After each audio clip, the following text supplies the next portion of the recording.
एहसान आप आज मदरसे क्यों नहीं गए? लोगों ने मदरसे बंद किए हुए हैं। वो क्यों? वो कोरोना वायरस की वजह से।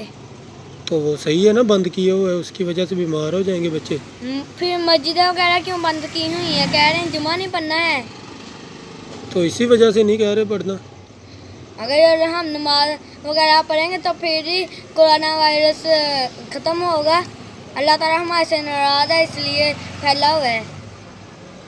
तो नमाज पढ़ने से, अल्लाह से माफ़ी मांगने से ये दूर होगा? हाँ जी। तो आप जाना चाहते हो मस्जिद में नमाज पढ़ने? हाँ जी। मदरसे में भी? हाँ जी। तो फिर वो आपको रोकेंगे?